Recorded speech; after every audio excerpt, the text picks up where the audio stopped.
दोस्तों, स्वागत है आपका हमारे channel amazing facts with RJ इन हिंदी। दोस्तों, आज हम बात करने जा रहे हैं रसिया और यूक्रेन के बीच होने वाले वार के बारे में।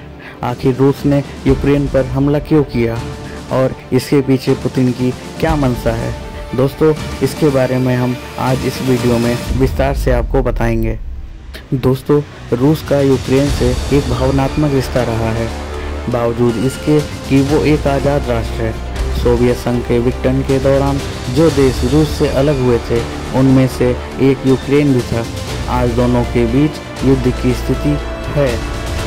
दोस्तों, रूस और यूक्रेन का विवाद अब एक युद्ध का रूप ले चुका है। पूरी दुनिया की नज़रें इन देशों के अलावा यूरोप और अमेरिका पर भी लगी हुई हैं। लेकिन क्या आप रूस के यूक्रेन पर हमला की असल वजह के बारे में जानते हैं? यदि नहीं, तो आज हम इसके बारे में आपको बता देते हैं। इससे पहले आपको बता देते हैं कि रूस के विघटन के बाद जो देश अलग हुए थे, उनमें यूक्रेन भी शामिल था। रूस के साथ में उस वक्त क्रीमिया भी था, जिसको वर्ष 2014 में रूस ने आज़ाद कर अपने नियंत्रण में ले लिया था। दोस्तों, इसके अलावा यूक्रेन के डोनबास, लुहांस्क और डोनेत्स्क में रूसी समर्थक बहुसंख्यक में हैं। यदि यूक्रेन के बाहर की बात करें तो बेलारूस, जॉर्जिया पूरी तरह से रूस के साथ है। इसका अर्थ ये भी है कि यूक्रेन रूस से पूरी तरह से घिरा हुआ है। अब हम उन कारणों की बात करते हैं जिसकी वजह से रूस को यूक्रेन पर हमले का कदम उठाना पड़ा है। दोस्तों, इसकी सबसे बड़ी वजह अमेरिका द्वारा यूक्रेन को नाटो संगठन में शामिल करने की कवायद से है।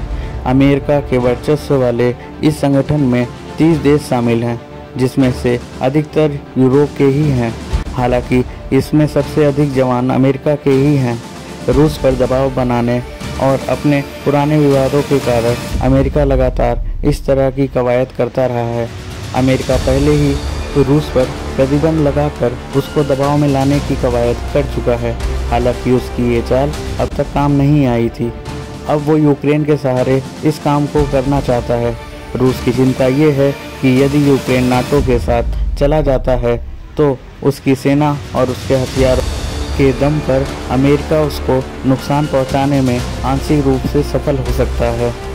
दोस्तों, इस हमले की दूसरी वजह अमेरिका और पश्चिमी यूरोपीय देश का नॉर्ड स्ट्रीम 2 पाइपलाइन पर रोक लगाना भी शामिल है। आपको बता दें कि रूस ने इस परियोजना पर अरबों डॉलर का खर्च किया है। रूस इसके जरिए फ्रांस, जर्मनी समेत समूचे यूरोप में गैस और तेल की सप्लाई कराना चाहता है।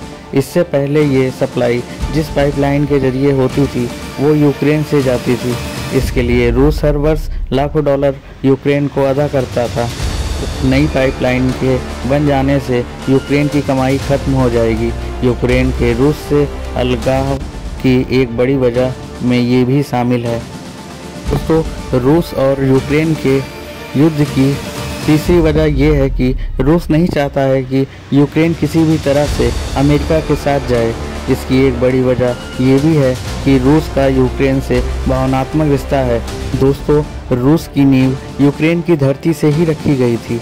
रूस की पहचान यूराल पर्वत श्रृंखला भी यूक्रेन से ही होकर गुजरती है। अमेरिका और रूस के बीच का विवाद काफ़ी लंबे समय से है। शीत युद्ध के बाद भी स्थितियाँ बदली नहीं हैं। वहीं दूसरी तरफ रूस की शक्ति को नज़रअंदाज नहीं किया जा सकता है। रूस केवल इतना ही चाहता है उसका मान कायम रहे और उसको बदनाम न किया जाए। दोस्तों, रूस और यूक्रेन के बीच शुरू हुई इस जंग ने दुनिया को फिर संकट में डाल दिया है। रूस और यूक्रेन के बीच 8 साल से तनाव बढ़ता जा रहा था, लेकिन दुनिया में रूस और यूक्रेन ही नहीं बल्कि और भी देश हैं जिन पर युद्ध का खतरा लगातार मंडरा रहा है। दोस्तों, कई महीनों तक रूसी राष्ट्रपति पुतिन यूक्रेन पर हमले की किसी भी योजना से इनकार करते रहे, लेकिन गुरुवार को उन्होंने एक लाइव टीवी कार्यक्रम में यूक्रेन में स्पेशल मिलिट्री ऑपरेशन का ऐलान कर दिया। रूसी राष्ट्रपति के इस ऐलान के बाद यूक्रेन की राजधानी कीव समेत देश के अन्य हिस्सों में धमाकों की आवाज़ सुनी गई। रूस की तरफ से ये कार्रवाई पुतिन ने के मिन्स्क शांति समझौते को खत्म करने और यूक्रेन के 2 अलगाववादी क्षेत्रों में सेना भेजने की घोषणा के बाद की गई है। रूस की तरफ से इन राज्यों में सेना भेजने की वजह शांति कायम करना बताया गया है। ऐसा यही की जा रही है कि ये युद्ध जल्दी ही खत्म हो जाएगा। दोस्तों, ऐसी ही रोचक जानकारियाँ जानने के लिए आप हमारे channel amazing facts with RJ इन हिंदी को सब्सक्राइब करें, वीडियो लाइक करें, नोटिफिकेशन के लिए बेल आइकन जरूर प्रेस करें।